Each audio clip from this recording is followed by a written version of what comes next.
Hey everyone, welcome back to Corporate Decoder, the place where we take the confusing stuff from corporate filings and make it crystal clear. So buckle up because today we're looking at CNS Pharmaceuticals Inc. and a move that's going to make their stock look a lot different even if the company itself hasn't fundamentally changed overnight. We're diving into a Form 8K, which is like a special bulletin from companies when something really important happens. And for CNS Pharmaceuticals, that important thing involves a significant tweak to their shares. So what exactly did CNS Pharmaceuticals do? Well, on July 17th, they officially filed a certificate of change. This document is pretty much the official paperwork for making a big change to the company's structure, and in this case, it's all about their common stock. Think of it this way, they did a 1-for-12 reverse stock split. This means for every 12 shares of stock you owned before, you now own just one. It's like taking a whole bunch of small pieces and combining them into fewer larger pieces. It doesn't change how much of the company you own in total, but it definitely changes the number of shares you hold and, importantly, the price of each individual share. The goal here is usually to boost the stock price per share, often to meet listing requirements for major exchanges like the Nasdaq where CNS Pharmaceuticals is traded, or to make the stock appear more substantial to investors. This change officially happened on July 22nd. So if you were a shareholder around that time, the number of shares in your account would have automatically changed from 12 times what it is now to what it is now to what it is now to what it is now. And as we mentioned, you didn't need to do anything if you held the stock. The split just happened in your brokerage account. They also made a big cut to the total number of shares the company is authorized to issue. They went from having the ability to issue 300 million shares of common stock down to just 25 million. They also reduced their authorized preferred stock. This is a significant reduction in the company's potential share count. Now, what happens if you owned, say, 25 shares? That doesn't divide evenly by 12. In cases like that, companies typically handle it by either rounding up or, more commonly, giving you cash for that leftover fraction of a share. And exactly that happened here. They're paying out cash for any fractional shares. They announced this move with a press release on July 18th, just before it became official. After the split, on the very day it became effective, the company had about 530,000 shares outstanding. Before the split, if you did the math, that would have been around 6.3 million shares. So a substantial reduction indeed. Now let's talk numbers, because this is where things get really interesting after a stock split. This table shows us the financial picture both before and after the reverse split, giving us a clear look at how it changes the per share metrics. Remember, the underlying business didn't change, but these numbers dramatically shifted because of the split.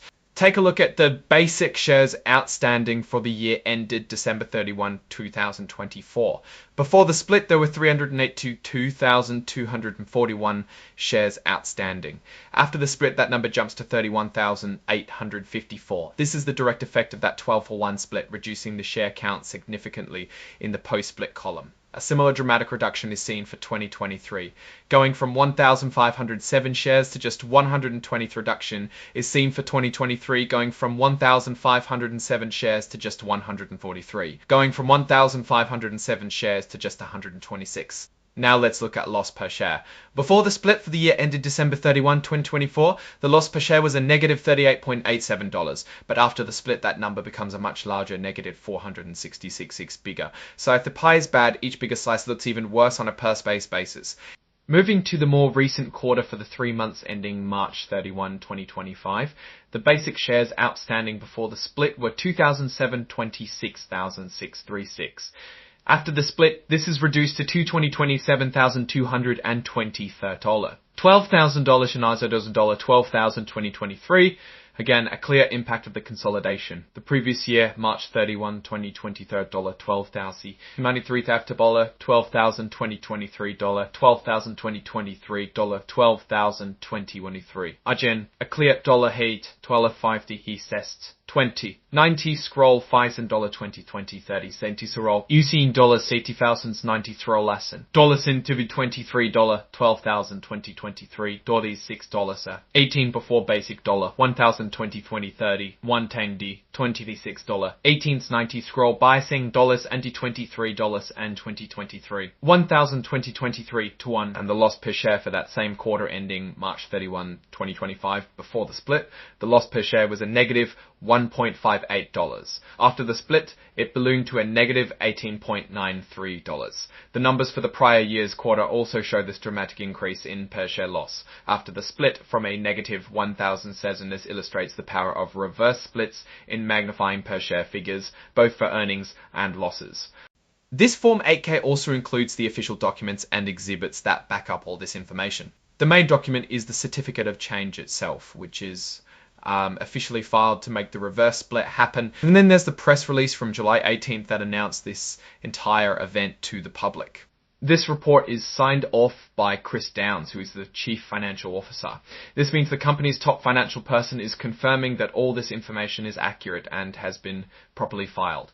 So what's the story here? CNS Pharmaceuticals went through a reverse stock split to reduce the number of shares and likely boost the price per share.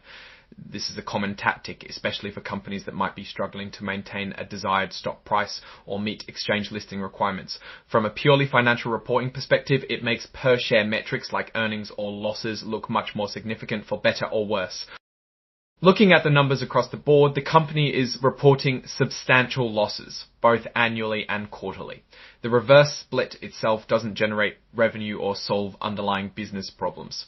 Its primary function is often cosmetic, aimed at making the stock appear healthier to potential investors or exchanges. However, it doesn't change the fundamental financial performance of the company. The losses per share are magnified, which can be a double-edged sword. It might attract some attention, but it also highlights the scale of the losses more starkly on a per share basis.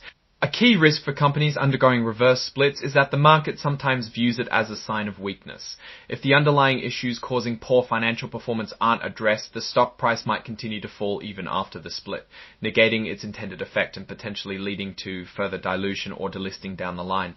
The big question for CNS Pharmaceuticals is whether this, combined with their strategy, will lead to profitability, or if it's just a move to stay listed. Investors should always look beyond the stock price and delve into the company's actual revenues, expenses, and cash flow to understand its true health. Alright, that's our breakdown of CNS Pharmaceuticals' latest filing and their significant stock split. What are your thoughts on this move and what it means for the company's future? Let us know in the comments below. If you found this analysis helpful, please give it a thumbs up and subscribe for more deep dives into corporate finance. And don't forget to join our Discord community linked in the description for more discussions and insights. Thanks for watching, and we'll see you in the next one.